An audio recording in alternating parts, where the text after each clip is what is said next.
जालन्यात मंगळ बाजारात परिसरात गोहत्या करताना व्हिडिओ व्हायरल झाल्यानं सकल हिंदू समाज आक्रमक। सकल हिंदू समाजाचे सदर बाजार पोलीस ठाण्याचे पोलीस निरीक्षक संदीप भारती यांना निवेदन। माजी आमदार कैलास गोरंट्याल, युवा सेनेचे राज्य सचिव अभिमन्यू खोतकर, शिवसेना शहर प्रमुख विष्णू पाचफुले, युवा नेते अक्षय गोरंट्याल सदर बाजार पोलीस ठाण्यात ठाण्यात ठिय्या मांडला होता।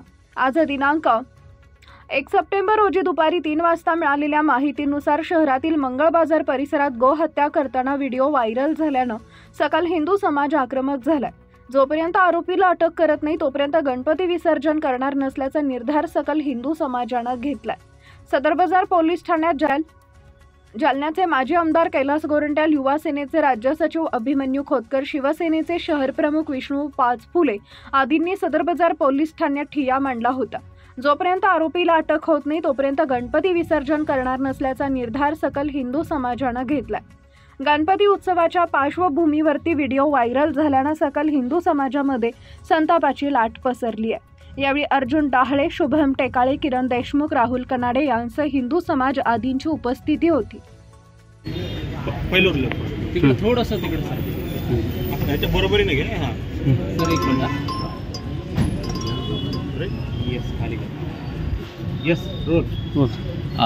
गेल्या 2 दिवसापासून समाज माध्यमातून एक क्लिप व्हायरल झालेला आहे। त्यात राष्ट्रमाता गाय त्यांना कापून आणि हिंदू समाजाला शिवीगाळ करताना एक व्हिडिओ आलेला आहे आणि आम्ही जेव्हा गौर करून बघितलं त्यात असलम कुरेशी हे गाय कापताना दिसत आहे। त्याविरुद्ध इथं FIR करायला आम्ही सर्व आलो, पण सू मोठं म्हणून पोलीसवाल्याने जे FIR दाखल केला त्यात बेलेबल ऑफेन्स आहे ते आम्हाला मान्य नाही आहे।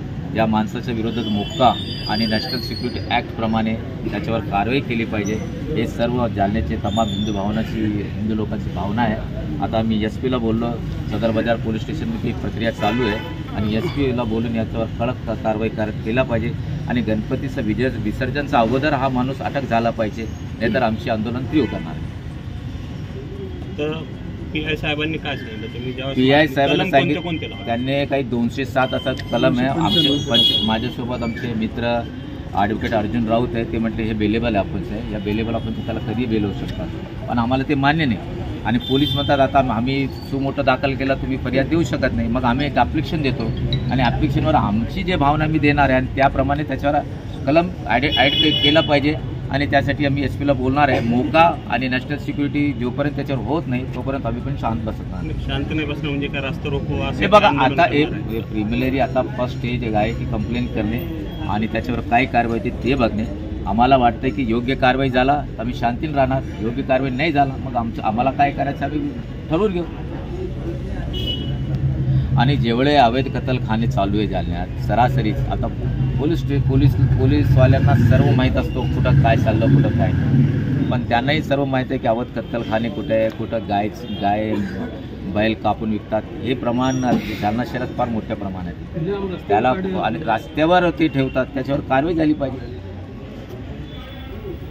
आणि आम्ही गाय हे राष्ट्रपशु आहे ना, आणि राष्ट्रपशुला कापणे म्हणजे आणि हिंदू धर्मासोबत राष्ट्राचा पण अपमान केला, राष्ट्रद्रोह लागला पाहिजे या माणसाविरोधात, ही मागणी आमची राहणार आहे। ओके, धन्यवाद।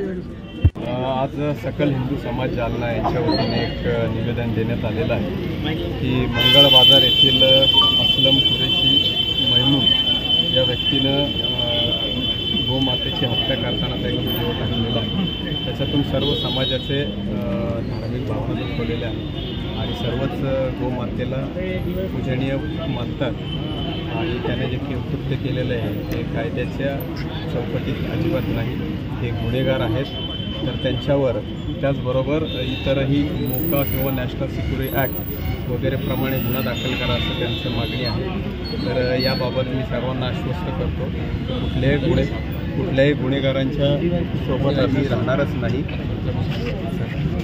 कुठल्याही गुन्हेगाराला कडक कायद्याच्या अंतर्गत कारवाई केली जाईल आणि ज्या कायद्यांच्या आपण मागणी केलेली आहे किंबहुना त्याच्या कायदेशीर तरतुदी पाहून, त्याचबरोबर इतरही काही सेक्शन्स लागतात का याच्या कायदेशीर तरतुदी पाहून त्यांच्यावर आपण कडक कारवाई करू आणि असला कुठलाही प्रकार जे बेकायदेशीर कृत्य आहे ते पोलीस दल आणि प्रशासन अजिबात खपवून घेतले जाणार नाही आणि या सणासुदीच्या महोत्सवावर असल्या गुन्हेगारांना आम्ही कठोरातल्या कठोर कारवाई करू आणि सर्वांना विनंती आहे की त्यांनी आता सण चालू आहेत तर सर्वांनी शांतता राहावी. सर आरोपी अटक झालेला आहे का काही असं?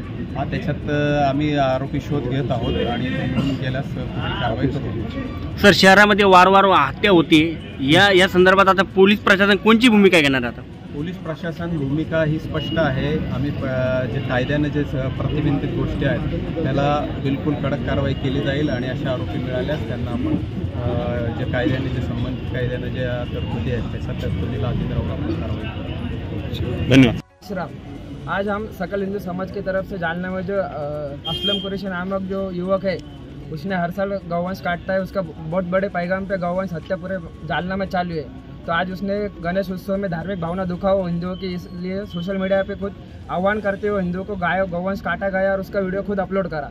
इसलिए हम सकल हिंदू समाज की तरफ से सदर बाजार जालना या पुलिस प्रशासन को निवेदन देने आए थे। इसके ऊपर कड़ी से कड़ी कार्रवाई हो और इसके ऊपर मौका अंतर्गत कार्रवाई करके नेशनल सिक्योरिटी एक्ट जो है, क्योंकि महाराष्ट्र भर दंगल हो सकती है इस वीडियो की वजह से, आप देखेंगे इतना भयानक वीडियो है। इसलिए हम सदर बाजार पुलिस स्टेशन से और एसपी सर से निवेदन करने आए इसके ऊपर कड़ी से कड़ी कार्रवाई हो, अन्यथा बजरंग दल और संपूर्ण गौरक्षक संपूर्ण सनातन हिंदू समाज की ओर से गणेश उत्सव मिरवणूक जो है उस दिन गणपति विसर्जन होंगे नहीं जब तक आरोपी को ये सदर बाजार वाले या एसपी सर अटक करते नहीं, जब तक गणेश विसर्जन होगा नहीं। जय श्रीराम, जय श्रीराम। हा व्हिडिओ कधीचा आहे आणि त्या व्हिडिओमध्ये कोण कोण दिसत आहेत? हा व्हिडिओ ॲक्च्युअली आमच्या माहितीनुसार हा व्हिडिओ 23 ऑगस्टचा आहे, गणपती बसायचे 2 दिवस पहिले। त्याच्यानंतर त्याच्यामध्ये असलम कुरैशी आणि त्याच्यासोबत त्याचे 2-3 भाऊ इतर आरोपी आहे, त्यात 5 आरोपी। त्यांनी सोशल मीडियावर जाणून बुजून टाकलं, क्योंकि गणेश उत्सवाचं वातावरण आहे, कुठं ना कुठं गालबोट लागावा जालन्यामध्ये म्हणा, महाराष्ट्रामध्ये म्हणा, त्याच्यासाठी त्यांनी तो व्हिडिओ अपलोड केलेला आहे। धन्यवाद. जय श्री